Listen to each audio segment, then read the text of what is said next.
Selamat siang, Ibu dan teman-teman semuanya. Perkenalkan, nama saya Stefani Angelica dari Prodi Bisnis Digital dengan NIM 24367059 sesi 2024-112-8951. Saya akan menjelaskan terkait program sederhana atau final project yang berjudul Smart Food Ordering System SFOS. Nah, yang pertama itu ada header ya. Dari baris 1 sampai baris 4 ini merupakan header yang terdiri dari pagar include IOStream, include string, dan include IOManip. Nah, jadi bagian-bagian ini merupakan memuat pustaka gitu. Saya akan menjelaskan masing-masing fungsi dari kode tersebut. Yang pertama itu ada include IOStream. Nah, ini biasanya digunakan untuk fungsi input dan output. Apa sih itu input? Nah, input itu ketika kita mau memasukkan data. Nah, nanti dari outputnya itu adalah data yang sudah kita masukkan itu akan ditampilkan ke layar. Kemudian yang kedua itu kan ada include string. Nah, ya simpelnya itu untuk menangani data yang bertipe string gitu. Data yang bertipe string seperti ini. Nah, string menu nanti akan dia nampilkan menu-menu yang ada di dalam ini kurung kelawar ini, kayak sup jagung, sup wonton. Oke, kita lanjut ke include IOManip. Nah, kode ini berfungsi untuk memformat ya tampilan output seperti pengaturan lebar kolom atau bisa juga menambahkan padding. Nah, apa sih itu padding? Padding itu adalah teknik untuk menambahkan karakter tambahan itu. Biasanya spasi atau simbol tertentu pada output agar hasilnya itu terlihat lebih rapi dan terstruktur gitu dalam program yang kita buat. Contoh sederhananya seperti kita membuat tabel lah. Kemudian lanjut di using namespace std. Ini di baris ke-6 ya. Nah, biasanya kode ini digunakan untuk memudahkan pengguna elemen dari pustaka standar gitu, tanpa menambahkan std.2-nya di setiap depan elemen. Jadi kode ini bertujuan untuk membuat program yaitu terlihat lebih sederhana dan mudah dipahami. Kita lanjut. Selanjutnya yang kedua membahas struktur data untuk pesanan menu. Nah, yang terdapat pada baris 9 sampai baris 14 ya. Dengan kode ini. Struk pesanan.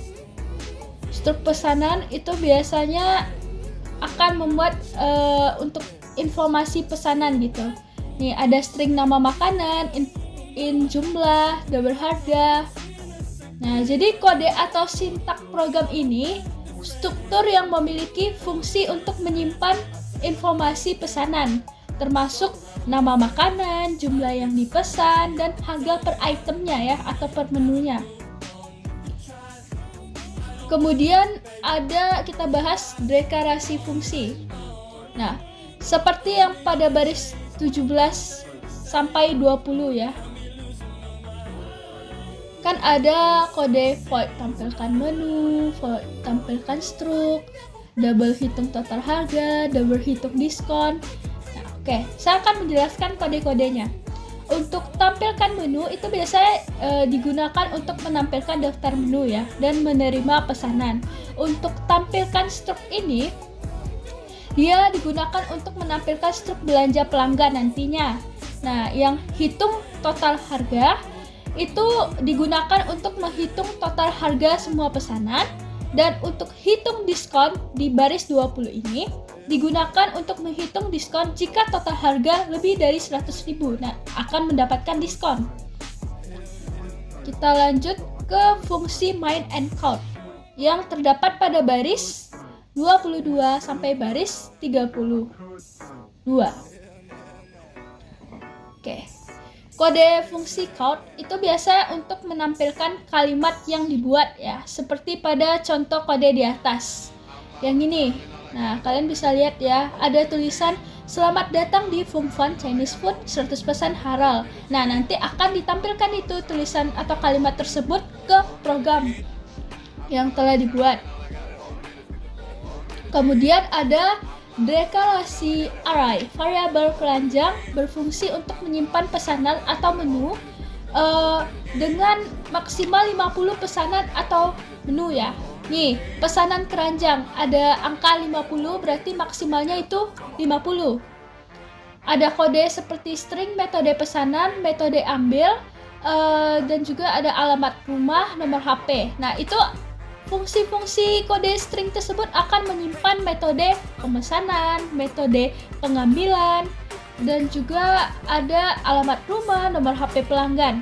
Sedangkan kode seperti tampilkan menu, kode tampilkan yang ini, tampilkan menu, keranjang, jumlah pesanan itu kodenya berfungsi menampilkan menu yang dipilih dan jumlah pesanan yang diinput dari pengguna.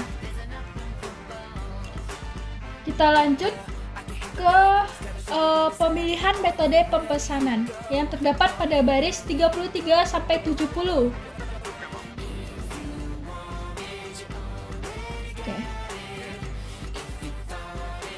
Jadi kode di atas yang dari 33 sampai 70 tadi meminta pelanggan untuk memilih metode pemesanan yang terdiri dari opsi A itu nanti berada di resto dengan pilihan dine-in ya. Dengan pilihan dine-in atau makan di tempat atau take away, bisa bawa pulang. Sedangkan opsi B itu tidak berada di resto dengan pilihan pick up atau pemesan itu mengambil pesanannya sendiri ke resto. Ada juga metode delivery ya. Pemesan itu menunggu pihak resto mengantarkan pesanan. Nah, jika pengguna sudah memilih delivery ini, maka pelanggan itu akan diminta memasukkan alamat.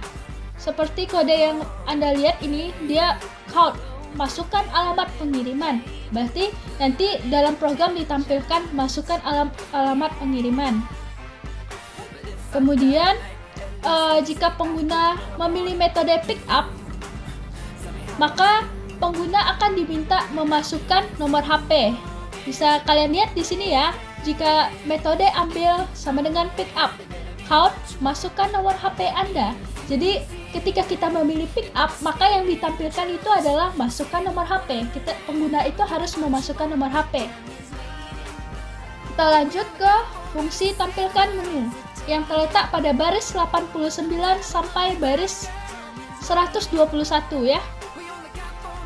Oke. Bisa kalian lihat di sini ada ini ya, count menu Fung Fan Chinese Food.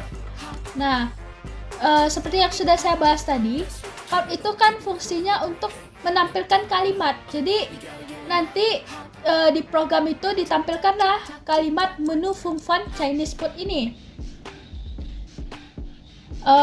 Kemudian ada void. Oke, bentar.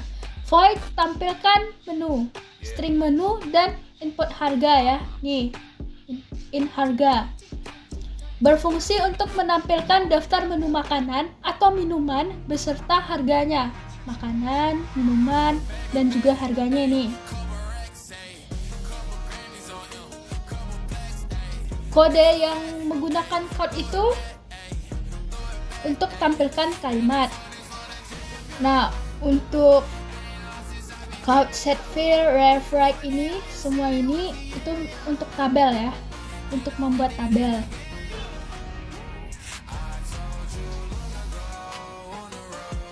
Kita lanjut ke input pesanan yang terletak pada baris 147 ini sampai dengan 165. Kode-kode ini memiliki fungsi agar pelanggan itu dapat memilih item menu berdasarkan nomor menu yang tertera atau ditampilkan dalam program. Nih, menu yang tertera itu dari 1 sampai 20 tadi. Jadi ketika pengguna sudah pilih, nanti akan ditampilkan ke layar. Dan ketika pengguna sudah selesai memilih, mungkin pengguna bisa memilih angka 0 untuk menghentikan pesanannya. Jadi kode-kode setelah pelanggan itu memilih item berdasarkan nomor menu yang tertera atau ditampilkan dalam program tadi, data pesanan itu disimpan di array keranjang ya. Array keranjang. Input menu akan selesai ketika pelanggan memilih 0. Ini, bagian ini. Sesuai yang sudah tertulis di cart. Kita lanjut di fungsi hitung total harga yang terletak pada baris 167 sampai dengan baris 175.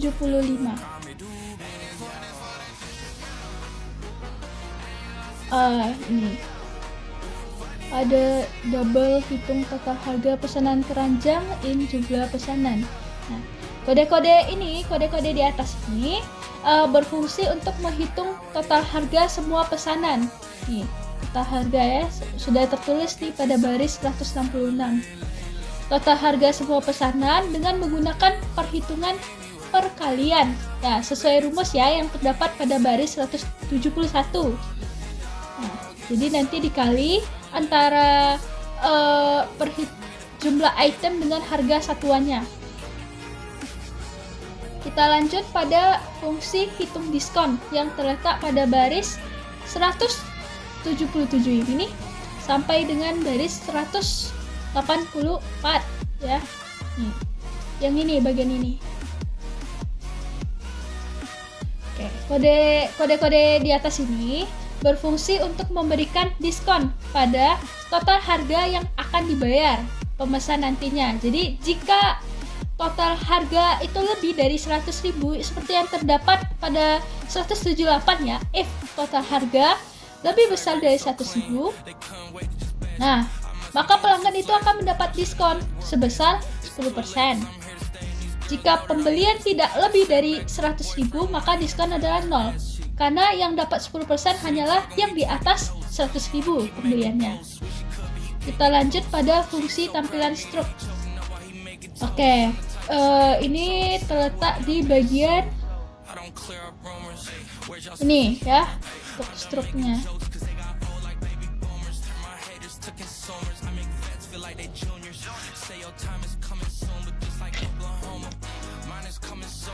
Oke, saya lanjut. Yang terakhir itu ada fungsi tampilan struk. Pesanan keranjang, ini jumlah pesanan, string metode pesanan, string metode ambil, string alamat rumah, dan string nomor HP ya.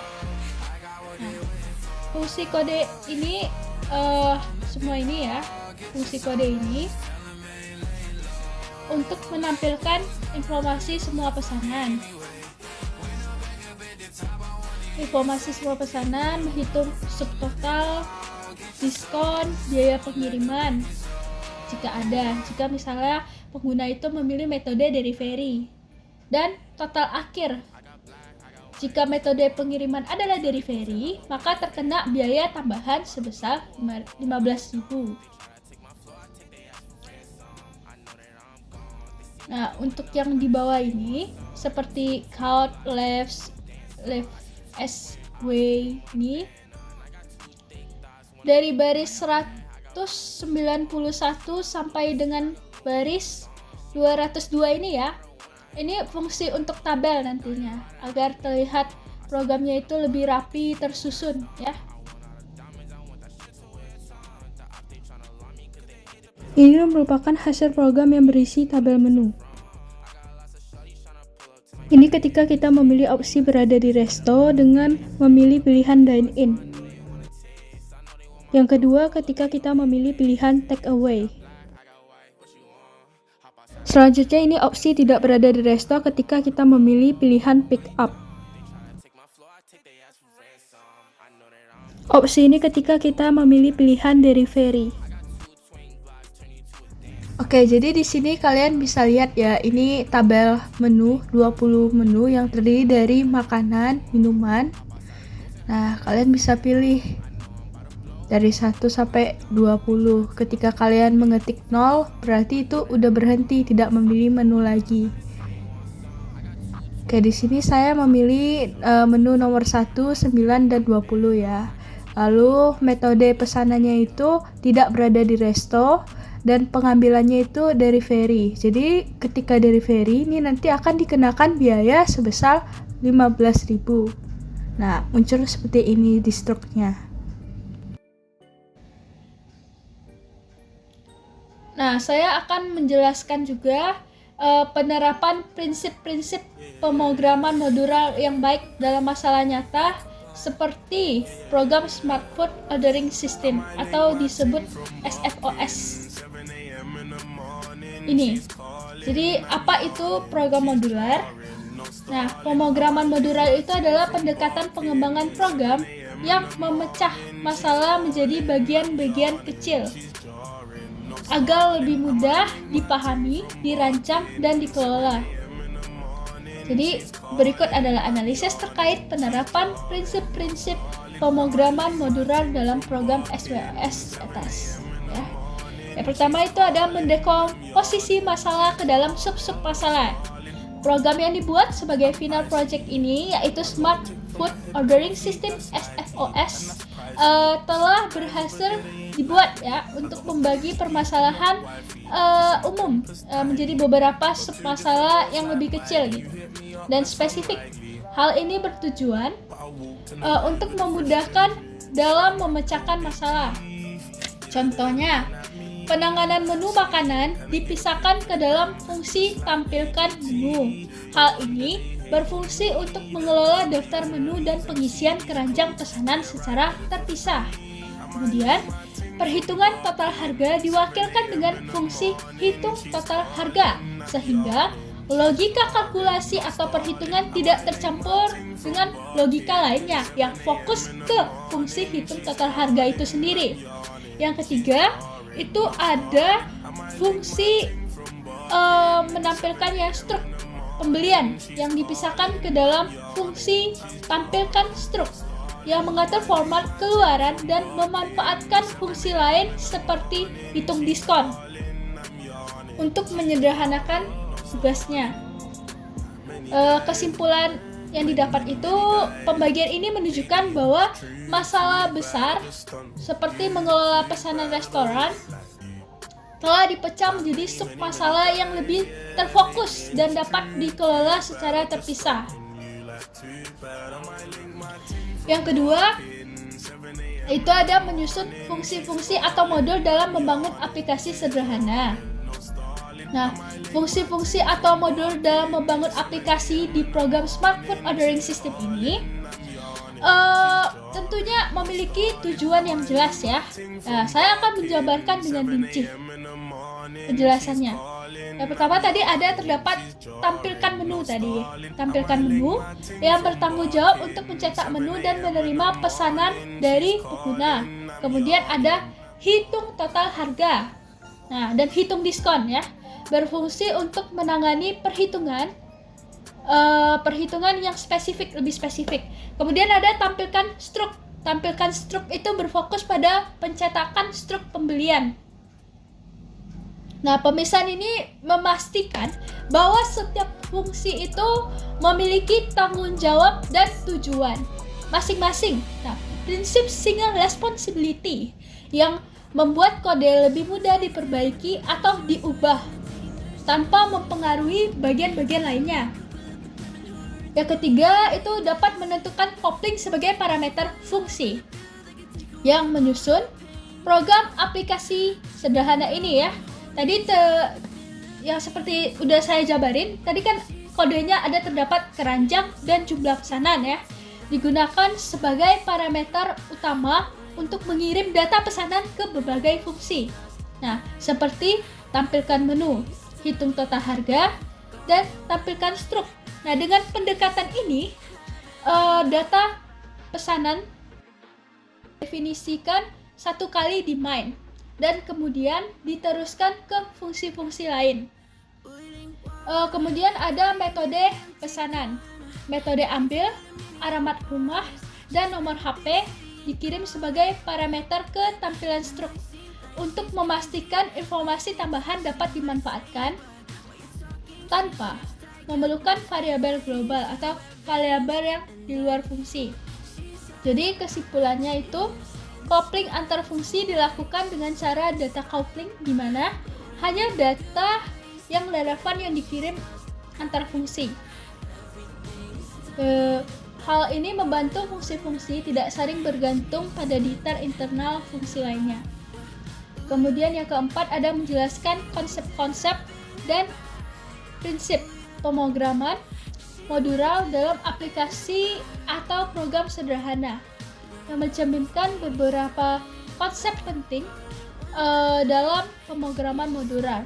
Jadi setiap fungsi hanya menangani tugas tertentu saja, yang berarti memiliki fokus tertentu. Misalnya, hitung diskon, hanya bertanggung jawab menghitung diskon tanpa menangani atau mengurus bagaimana diskon tersebut ditampilkan. Beda lagi ya. Nah, kemudian ada fungsi seperti hitung total harga dan hitung diskon. Bersifat generik dan dapat digunakan kembali dalam konteks lain tanpa perlu perubahan. Kode yang bersifat generik adalah kode yang dirancang agar fleksibel dan dapat digunakan untuk berbagai tipe data atau kasus atau permasalahan tanpa harus ditulis ulang. Selanjutnya ada karena kode yang telah dipecah menjadi modul-modul kecil atau ke dalam sub-sub masalah, pengembang lain itu dapat dengan mudah memahami atau memperbaiki satu fungsi tanpa harus membaca seluruh kode, ya. Sebagai contoh, jika ada perubahan pada format struk pembelian, pengembang hanya perlu memodifikasi fungsi tampilkan struk tanpa mengganggu bagian lain seperti logika perhitungan harga. Oke, sekian penjelasan saya terkait program sederhana atau final project yang berjudul Smart Food Ordering System. Semoga penjelasan ini membantu kalian dalam membuat program juga ya.